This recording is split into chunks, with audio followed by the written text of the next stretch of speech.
Hello Rafsan, কই তুই? কাজ করতেছি। কখন শেষ হবে? কেন? তুই একটা বাইক নিয়ে চলে আয় না। আর কোনোভাবেই সম্ভব না, আমি খুব ইম্পর্টেন্ট কাজে আছি। প্লিজ প্লিজ প্লিজ প্লিজ, খুব দরকার। আচ্ছা দেখতেছি, রাখ। ওকে, থ্যাংক ইউ। সরি দোস্ত, সরি সরি সরি সরি। কটা আসতে বলছিলি? নিজে আসতে বলে যদি নিজে লেট করো তাহলে তো সরি বলে লাভ নেই, তাই না? আসলে অপু ভাই শোটা না শেষ করে আসতে দিচ্ছিল না, তাই একটু লেট হয়ে গেল। সরি। আচ্ছা চল, একটা যাবোটা কোথায়? যাবো একটা পার্টিতে। কিসের পার্টি? আনিকার বয়ফ্রেন্ড ফাহিম ওদের 1 month অ্যানিভার্সারি হিসেবে একটা পার্টি থ্রো করেছে। আর আমি তো কখনো পার্টিতে একা যাইনি, তাই তোকে নিয়ে যাচ্ছি। Good idea. আনিকাকে? আমার একটা বান্ধবী। তো আমাকে দাওয়াত দেয়নি তোর বান্ধবী, আমি কেন যাবো? তো কি হয়েছে, তুই আমার ফ্রেন্ড না? ফ্রেন্ড হিসেবে নিয়ে যাচ্ছিস? তো বডিগার্ড হিসেবে নিয়ে যাচ্ছিস আমারে? ওয়াও, তুমি, আমি তো ভেবেছিলাম তুমি আসবে না। Thank you so much for coming. Welcome. আমার বন্ধু রাফসান। হ্যালো রাফসান। নাইস মেরি। Hi, Samia. Hey, bro. Hello Fahim. Rafsan. Baby, চলো সবার সাথে পরিচয় করিয়ে দিই। ইয়া, আসো। Attention please. আজকের পার্টিটা বেসিক্যালি হচ্ছে Anika pre birthday celebration party. Alright? Anika. Oh my god, এটা কি দরকার ছিল? Happy birthday. Thank you, this is so beautiful.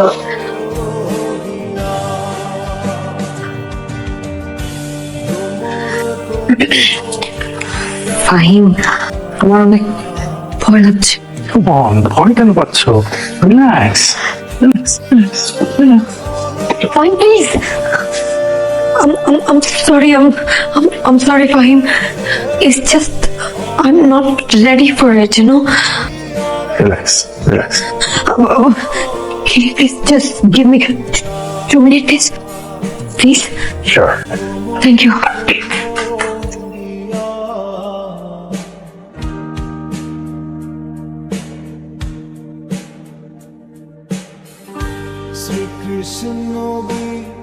Anika, দরজা খোলো।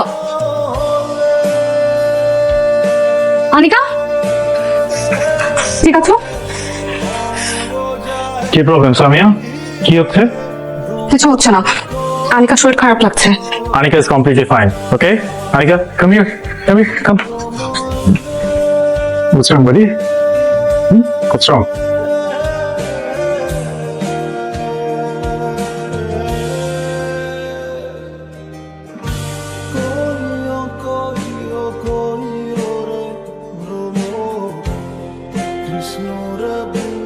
দোস্ত, সরি। সরি বলে কি হয়েছে? একটা মানুষ বিপদে পড়ছে, তুই হেল্প করলি, আমি হেল্প করলাম। ওকে, সমস্যা নেই।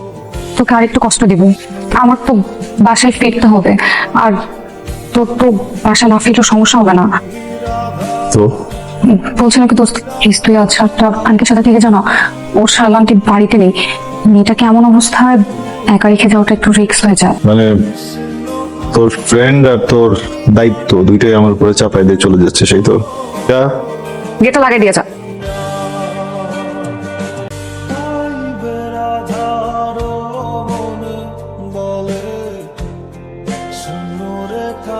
Good morning. শরীর কেমন এখন? ভালো, তুমি যাওনি? আসলে তোমার বান্ধবীর বাইরে থাকা নিষেধ রাতে, so she had to leave. আমার উপর দায়িত্ব দিয়ে গেল, আমি কি করবো? I to stay. Shaila aunty, তুমি কোথায় ছিলে? জুমাদের ওখানে গিয়েছিলাম। আসসালামু আলাইকুম।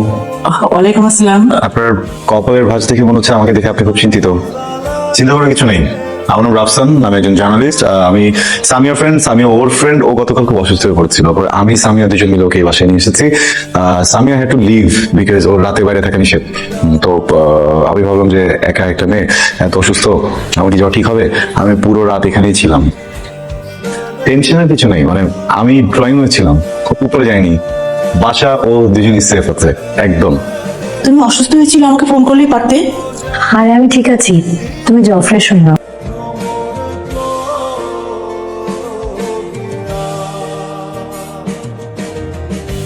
রাফসানের নাম্বারটা তোমার কাছে চেয়েছিলাম, দাওনি। তুমি কি আমার উপর কোনো কিছু নিয়ে বিরক্ত? না। তাহলে রাফসানের নাম্বার দাও নিজে। কেন দিব? তোমার পার্টিতে গিয়ে যা হয়েছে তাকে যথেষ্ট ছিল না? আমার ভুল হয়েছে তোমার পার্টিতে যাওয়া, আর সব থেকে বড় ভুল হয়েছে সেখানে রাফসানকে সাথে নিয়ে যাওয়াটা। তুমি এভাবে কথা বলছো কেন? দেখো অনিকা, এটা আমার অফিস, তো প্লিজ তুমি এখান থেকে চলে যাও।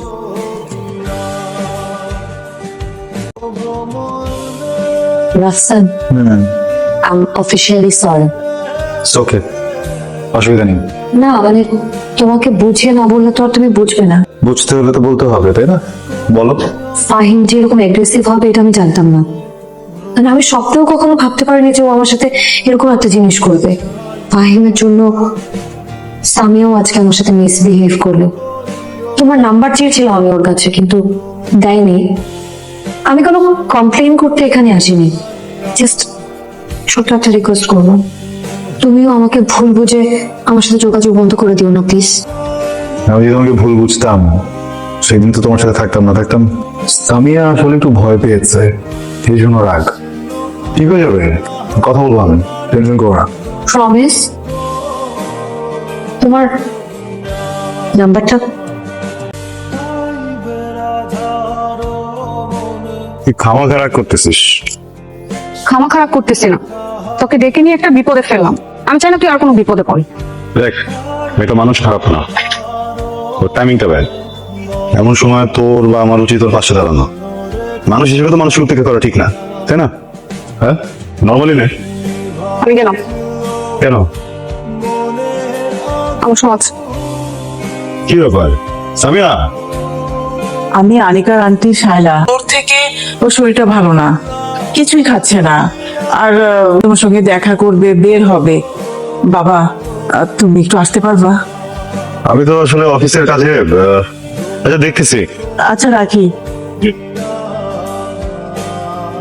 জ্বর কেমন? হাত দিয়ে দেখো। শরীর তো ঘুরে যাচ্ছে, মেডিসিন কেন নাম? ইচ্ছে উঠছিল না, এখন নেব। বাইরে যাবে? চা খাবো তোমার সাথে। আজকে না, সুস্থ হও তারপর। তাহলে ছাদে গিয়ে কফি খাবো।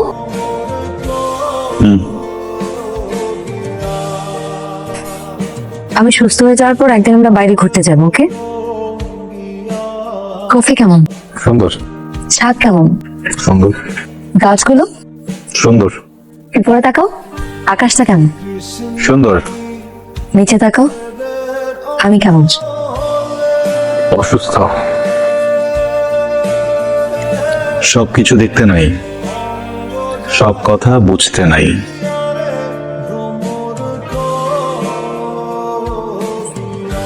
রাফসান, চল শুয়ে পড়ি।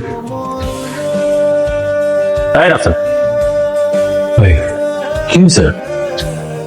ঝামেলাটা একটু বাড়তেছে, বুঝছো? ঝামেলা কোন ঝামেলা? আনিকা ও একেবারে আমার দিকে ঝুঁকে পড়ছে। এমন হলে তো বিপদ। মানুষ সারা জীবন একটা সত্যিকারের ভালোবাসা খুঁজে খুঁজে পায় না, সেখানে আনিকা মেয়েটা তোকে এত ভালোবাসে কিন্তু তুই পাত্তাই দিতেছিস না। সমস্যা কোথায়? আমার বাবা মা কোথায় বলতো? বিদেশে? না, মানে? মিথ্যা বলছি। ওই আমার বাবার মা আমার দেখা বেস্ট, দুজনকে ভয়ঙ্কর রকম ভালোবাসতে হচ্ছে। আমি কখনো আমার বাবাকে দেখি নাই কোনো পরনারীর প্রতি আকৃষ্ট হইতে, কখনো অন্য কারোর সাথে বাড়তি কোনো কথা বলতে। চশমা আমার মাকে নিয়ে কাঁদতো, যার জীবনটাই ছিল আম্মা কেন্দ্রিক। আমার আম্মাও আমার আব্বারে অনেক বেশি ভালোবাসতো, অনেক বেশি, অনেক বেশি। সে তো মনে করো সিনেমা দেখতো না, সারাক্ষণ আব্বার দিকে তাকায় থাকতো যতক্ষণ আব্বা বাসায় থাকতো। কিন্তু এই অধিক ভালোবাসা, বুঝছো, এটা সময় আমার বাবার ফ্রিডম কেড়ে নিতে থাকলো। ফ্রেন্ডের সাথে বা অফিসে কোথাও গিয়ে নিজের মতো করে থাকতে পারতো না। আম্মা তার এই সুযোগটা দিত না। আব্বা বুঝাইতো আব্বাকে, বিভিন্ন বোঝানোর চেষ্টা করতো, কিন্তু আমার আম্মা তো না চলান্তা, কখনোই বুঝতো না। আম্মা যেন বুঝে, যেন একটু একটু করে ঠিক হয়। এর জন্য একদিন আমার বাবা মজার চলে আম্মাকে বলে ফেলছে, তুমি যদি ঠিক না হও আমি তোমাকে ডিভোর্স দেবো। বলে সে বাজারে চলে গেছে। বাজার থেকে ফিরে এসে দেখে যে আমার আমার ফ্যামিলির সাথে ঝুলতেছে। হোয়াট? আব্বা শখ নিতে পারে নাই, তার মনে হয়েছে আমার ওই অবস্থার জন্য সে দায়ী। দৃশ্য দেখে সাথে সাথে স্ট্রোক করছে আমার আমার চোখের সামনে। আমার আব্বা আমার আম্মা দুইটা মানুষের লাশ পড়ল ভাই, দুইটা মানুষের মৃত্যুর কারণ ভালোবাসা। আমি ওই দিনের পর থেকে একটা জিনিস বুঝছি ভাই, পরিমাণের ঊর্ধ্বে আসলে ভালোবাসাটাও ভালো না। আমরা সবাই কিন্তু জানি আমরা একদিন না একদিন মারা যাব, কিন্তু তাই বলে কি আমরা জীবন যাপন করা বন্ধ করে দিই? আর জীবনে বাঁচতে হলে ভালোবাসার অনেক প্রয়োজন। সবার জীবনের পরিণতি যে তোর বাবা মা মতো হবে তা না। পৃথিবীটা অনেক সুন্দর, আর এই পৃথিবীটা এত সুন্দর কারণ পৃথিবীতে এখনো ভালোবাসা আছে। আমি তোমাকে কল করেছি কিন্তু তুমি রেসপন্স করনি। খেয়াল করে কি বলো না, কি বলবো বল। আমি আজকে অনেক সুন্দর করে শাড়ি পরে এসেছি তোমার সাথে ঘুরবো, ওই জন্য তোমার কি একটু টাইম হবে? কবে? Thank you. আজকে আমি অনেক হ্যাপি। জিজ্ঞেস করবে না কেন? কেন? আজকে আমি ফাহিমকে অনেক ধোলাই দিয়েছি। হাত দিয়ে? না, ফোন করে এত বকাবকি করেছি, ওরা ভয়ে ফোন কেটে দিয়েছে। একটা কথা জিজ্ঞেস করবো, করো। আমাকে তোমার কেমন লাগে অনিকা? ভীষণ ভালো। রিকোয়েস্ট করি, তুমি আমার প্রেমে পড়ো না প্লিজ। কেন? ভীষণ ভালো লাগার প্রেমে পড়লে একটা সময় সেটা ক্ষয় হতে থাকে, ভীষণ ভালো লাগাটা আর থাকে না। তুমি কি আমাকে ভয় পাচ্ছ নাকি প্রেম? প্রেম ভয় পাই অনিকা। জীবনে বড় হওয়ার লড়াই আর প্রেম দুটো সম্পূর্ণ বিপরীত। আমি যে জিনিসটার ভয় পেয়েছিলাম সেটাই হলো। আমি কি ভুল কিছু করেছি? রাফসান তো ভালো লাগার মতোই একজন মানুষ। ফাহিমের সাথে প্রেম করে আমার জীবনের সবচেয়ে বড় শিক্ষা হয়েছে, কিন্তু রাফসান আমাকে আনিকা হতে শিখিয়েছে। আমি এখন বুঝি প্রেম আর ভালোবাসার মধ্যে পার্থক্যটা কি। আমি গত 2 দিন থেকে রাফসানকে খুঁজছি, অফিসে নেই। আমি তোমার কোনো সাহায্য করতে পারছি না নিকা, রাফসান অন্যরকম। আমি তোমার কাছে কোনো সাহায্য চাইতে আসিনি, তুমি শুধু আমাকে দূরে ঠেলে দিও না। আমি জাস্ট চুপ। আমি মাসে নাই, তোমার কথা বলতে পারতাম, তোকে সব পরে বলবো প্লিজ প্লিজ প্লিজ।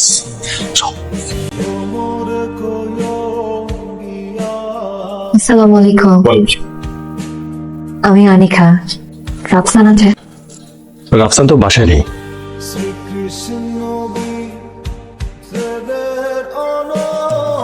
রাফসান, আমি জানি তুমি ভেতরে আছো, প্লিজ দরজাটা একটু খোলো। অনিকা তুমি চলে যাও প্লিজ। প্রেম আর ভালোবাসা এক না, এটা আমি জানি। হয়তো তোমার সাথে আমার প্রেম হয়নি, কিন্তু ভালোবাসা হয়েছে। প্লিজ তুমি দরজাটা একটু খোলো, আমাকে ভেতরে আসতে দাও। Anika please leave. স্যার আমি জানি আমাকে সামিয়া সব বলেছে, তুমি কেন এত ভয় পাচ্ছ?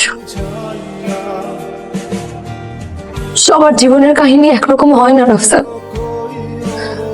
আমাদের কাহিনী হবে ভিন্ন, যেটা শুধু তুমি আর আমি মিলে লিখবো, যেখানে তোমাকে কোনো কষ্ট পেতে হবে না। প্লিজ আমার দরজাটা একটু খোলো। অনিকা তুমি লিমিট ক্রস করে ফেলতেছো। তুমি প্লিজ যাও না এখান থেকে। দেখো তুমি চাইলে দরজা ভেঙে ফেলতে পারবা,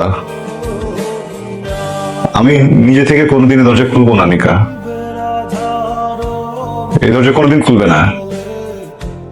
আমি দরজা ভাঙতে আসিনি রাফসান, আমি তোমার আর আমার মধ্যে যে দেয়ালটা আছে সেই দেয়ালটা ভাঙতে এসেছি, তোমার ভয় ভাঙতে এসেছি। আমি তো জানি ভালোবাসার মানুষের জন্য অপেক্ষা করা কতটা কষ্টের। আমি চাই না এই কষ্টটা তুমি পাও।